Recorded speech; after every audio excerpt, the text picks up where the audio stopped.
Okay. Shalom, shalom. So good to be together.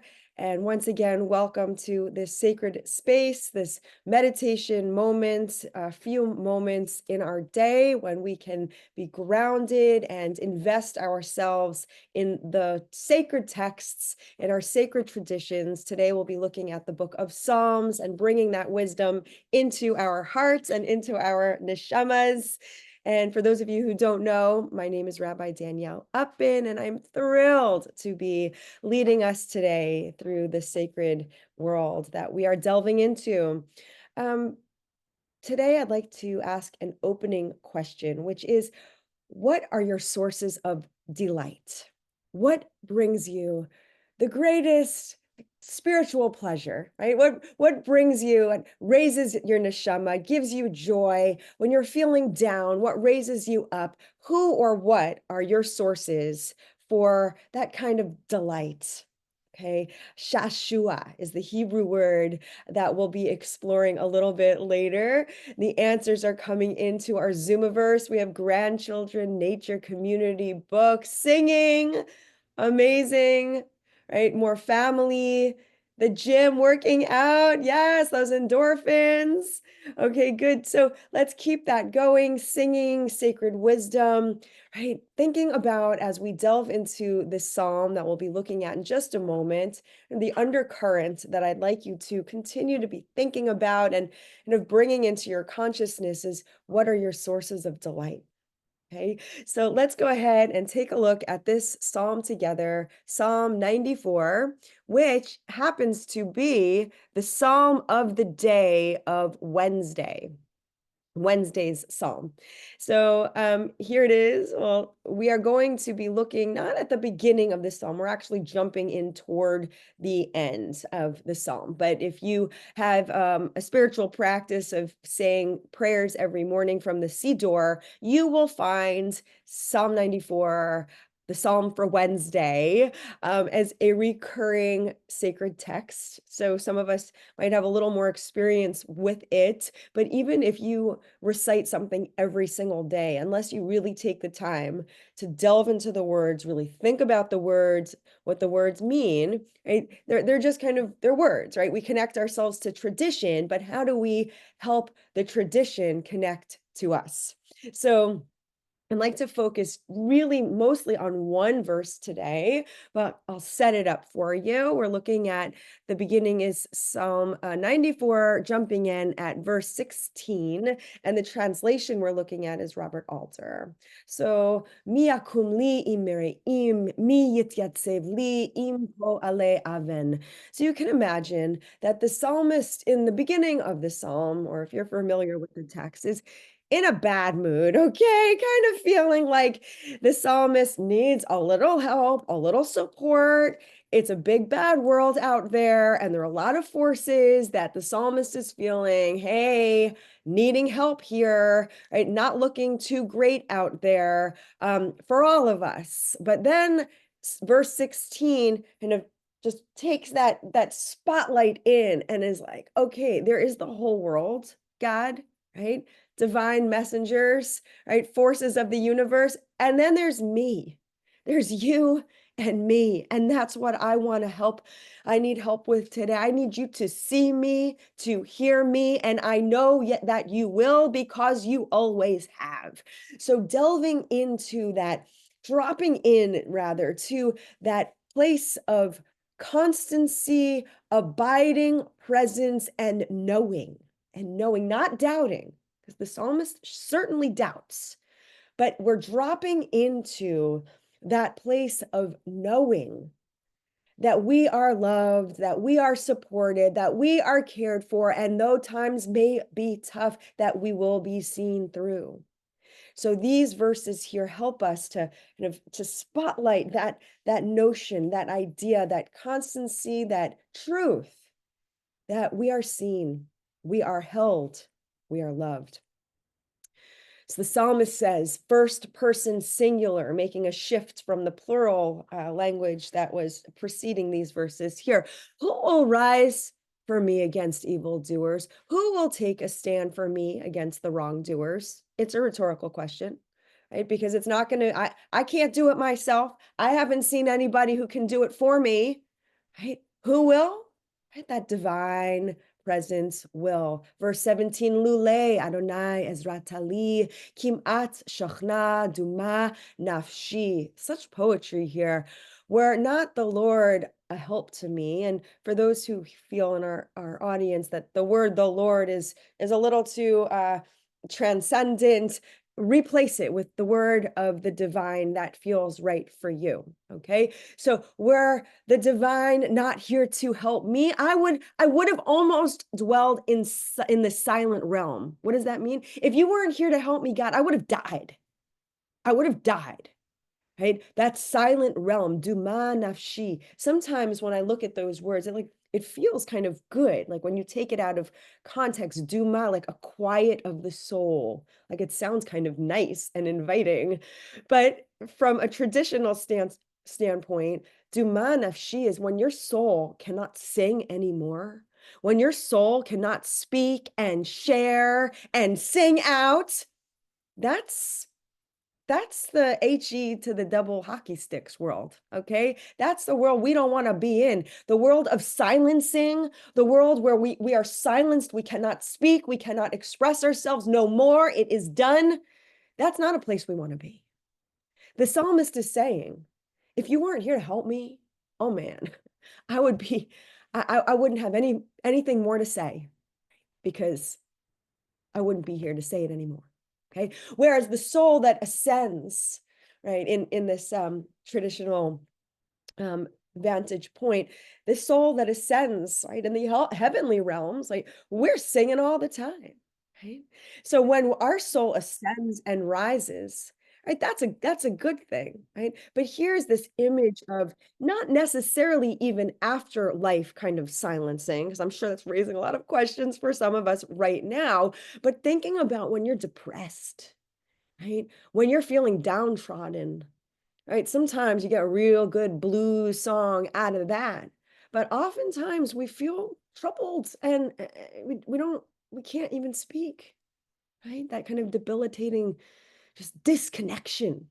I don't even want to talk about it, right? I don't want to get out of bed, right? That's a kind of dumanafshi, a silencing of the soul when we feel disconnected, when we feel we just don't even have the words. In those moments, right, we're prevented, the psalmist is saying, from getting to that place because we feel that siyata dishmaya, that help from the heavens. Let's keep going. Verse 18, when I thought my foot had stumbled, your kindness, divine help sustained me.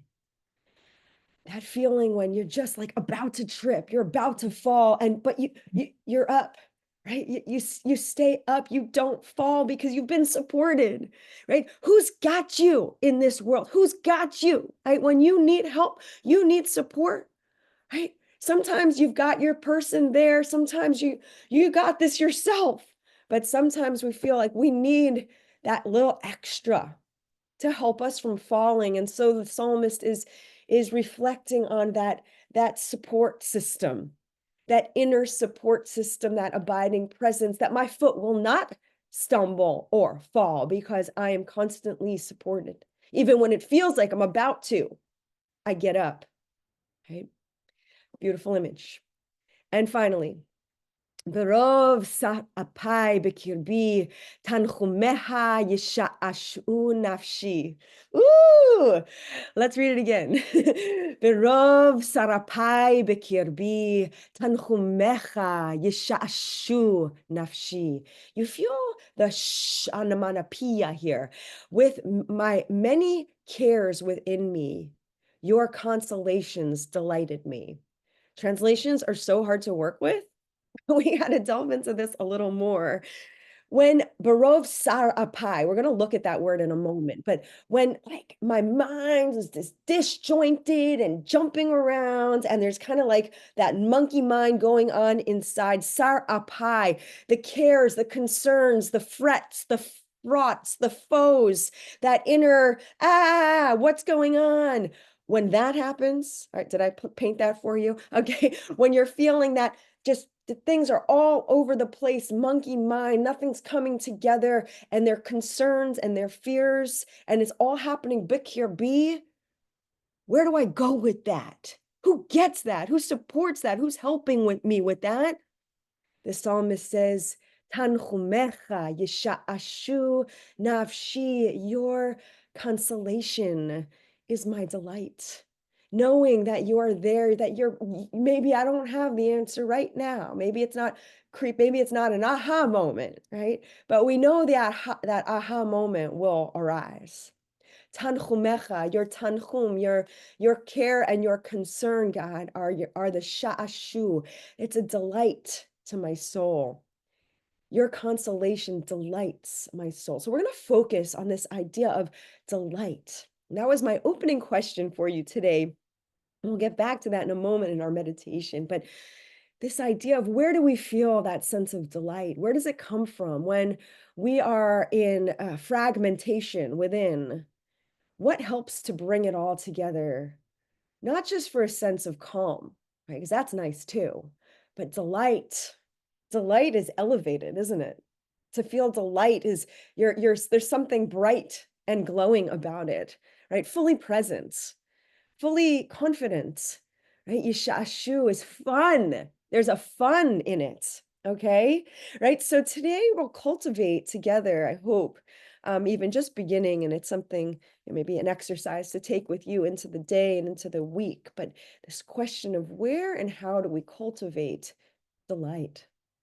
Delight. That's divine delight, all right? That has an onomatopoeia in it. Yesha'ashua nafshi, right? That's what we're trying to get to in the Hebrew there. So we'll bring this into our meditation in just a moment. I think I've really worked through some of these pieces here in the previous verses, but I wanted to focus just a moment on some of the commentaries on verse 19. Berov sar apai bekirbi tanchumecha yesha'ashu nafshi. If it sounds like another language, like not even Hebrew, like I understand. It is, there's something a little otherworldly about it. So that's the psalmist poetry at its best. So 19, when my troubles were abundant within me, Radak and Sforno are kind of conflating them here. Two biblical commentators say, the apparently endless exile has increased my pessimism and sorrow, causing me to live in constant fear of renewed prejudice and persecution. Ancient words, people, that can speak to us today just as much as they've spoken to Jewish communities in every generation that have preceded us. When we're feeling this sense of pessimism, right, of rising anti-Semitism, right, constant fear of renewed prejudice. Where's the prejudice going to come from today, right? From whose mouth are we going to be hated and reviled for what? Right? You don't even know. It's not even just hearing the constant fear or renewed prejudice. You don't, it's not only that you're hearing it, but you're worried about where it's coming from next. Right? That is part of the sar apai. That's the sar apai. Right? Sounds like something delicious, pie, right? But it's sar apai. Okay, it's something that's working, an inner working, right? That's fueled by anxiety. Okay. And what is another cause of this feeling of being in exile? Right? It's from an exile could be not just an exile from our land, which are many commentators discussed and focused on for generations and generations because we were in exile. But when we do have a land, right, a state of Israel where we could be there now, even if you are living there now, you can still feel a sense of spiritual exile, that things are just not quite right. They're just not quite right, right? That we're constantly inviting Shekhinah to be our abiding presence, to be with us, who already is, by the way, but to help us to uncover, right? For us to see that for ourselves and feel it more deeply. Berov Sarapai Saraf. So now here's a cognate that Hirsch, I love this one, Samson Raphael Hirsch brings up here. it's a cognate of a confluence of these two words of seif, of a branch of a tree, which grows in separate sections. Saraf here, it's not the seraphim, if that's what you're thinking of, like those fiery angels. That's not what this is. It's sarapai. It's a different word that denotes that there's fragmented here, like a tree that grows when you watch a tree in a forest and it has these different kind of branch systems, like not just the branches, but like even the roots can kind of branch off. That this tree has lost its sense of unity and clarity due to distress, which then shatters mental stability. This is a really interesting image to work with, right? Trees are, like trees are okay. We don't have to, they know how to balance themselves and communicate to each other. But this image of kind of like this growing in different directions of a fragmenting that happens within from anxiety or negative thoughts or a sense of separation, right? God or the divine is helping us to bring those disparate pieces back together, unified, or to feel unified. Okay. And then uh, Tanchumecha yisha'ashu nafshi. Your assurance soothes my soul, even when I seem to be lost in exile. Right? I didn't panic, the psalmist is pointing to here, because I was cheered, I was comforted, because there was a promise to us, to the Jewish people, a promise. Right? And this is a universal teaching, right? So it's not just the Jewish people, just this universal teaching that we will be redeemed, we will not be abandoned, right? We will not be abandoned. And then finally, Berov sarapai bekirbi tanchumeha. The sages say, so this comes from Pirkei Rabbi Eliezer, that there is an acronym here in these words, and I'll help you with the Hebrew, but if you see samech, bet, and taf. So you don't look at the vowel. So it could be shin, bet, taf. And what does that spell? Shabbat. So what is the source of the consolation, of the shashua, of the delight? It's Shabbat. It's Shabbat. So daily preoccupation with endless mundane affairs can shatter a person's mental tranquility. But on Shabbat, we have that opportunity to regain equanimity, hishtavut in Hebrew, equanimity. So do we have to wait until Shabbat? No, we don't. We have an opportunity every day, every moment, to bring a little bit of Shabbat, of rest, of shashua, of delight into our hearts, into our minds, into our neshamas, right? Even now. And that's really the process of the things that we've talked about earlier. What brings you delight? What is a pathway toward delight? Right? All the many things that you've said, like family, nature, Torah, right? Meditation, good conversations, are all opportunities, pathways into delight. Right, Wendy, if you could help us, just all of us stay muted, that would be fantastic and necessary. I think that's better. Yeah.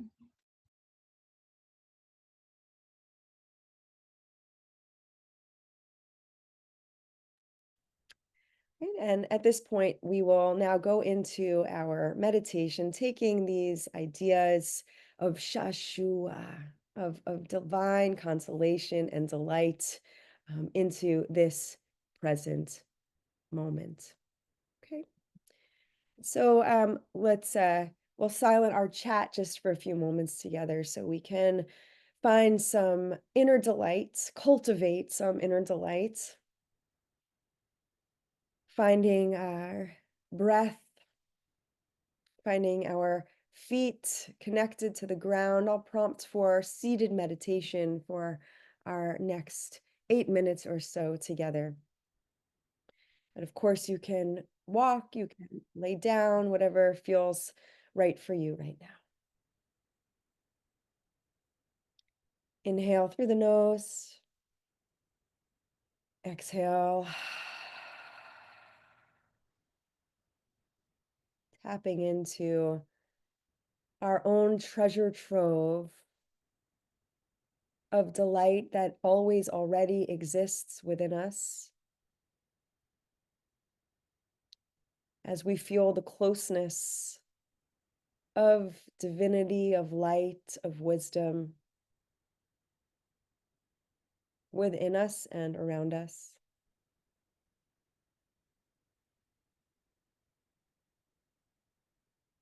Tapping into the psalmist's abiding trust and sense of security.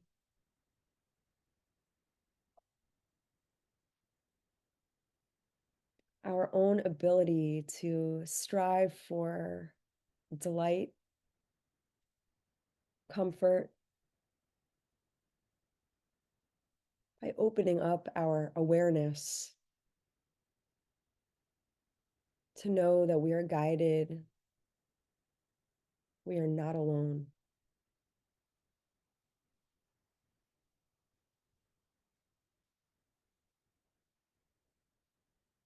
These next few breaths, allowing your consciousness to sink down into the heart,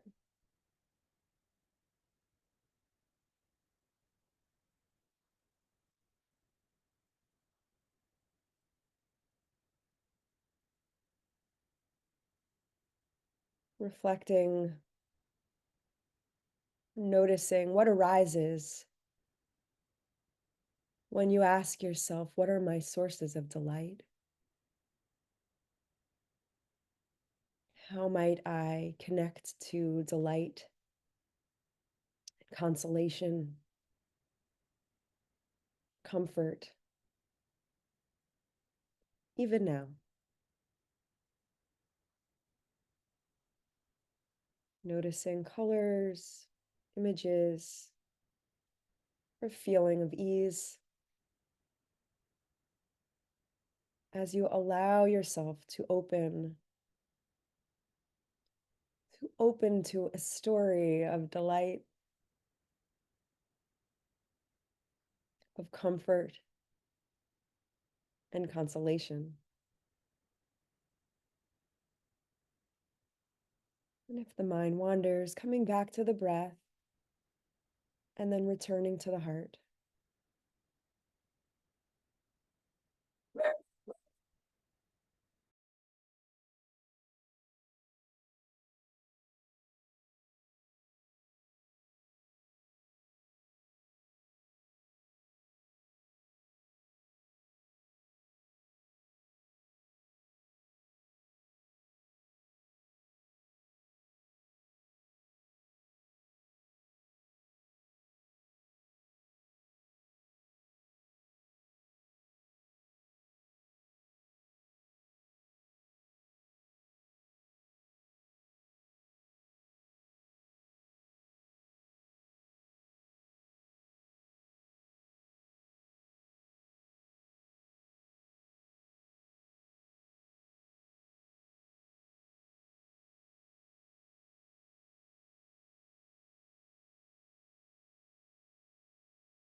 When I am filled with distress, your assurance soothes my soul. soothes my soul, and brings delight, and brings delight. Berov sarapai bekirbi, tanchumecha yishashu nafshi. Berov sarapai bekirbi, tanchumecha yishashu nafshi.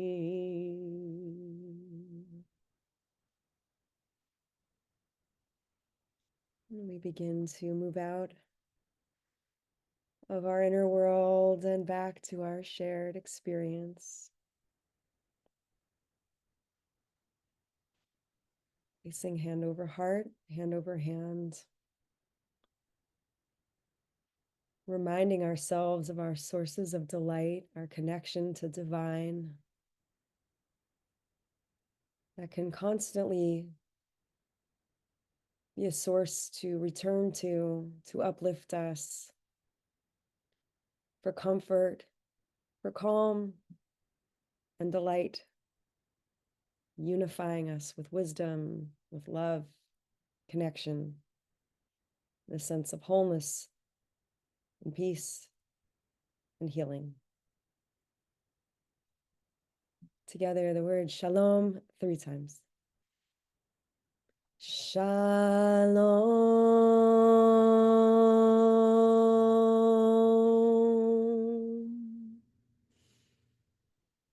Shalom.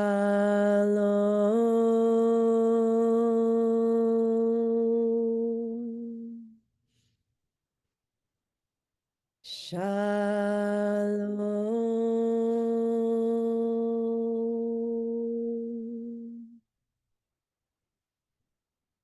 This concludes today's meditation. We'll see you next time.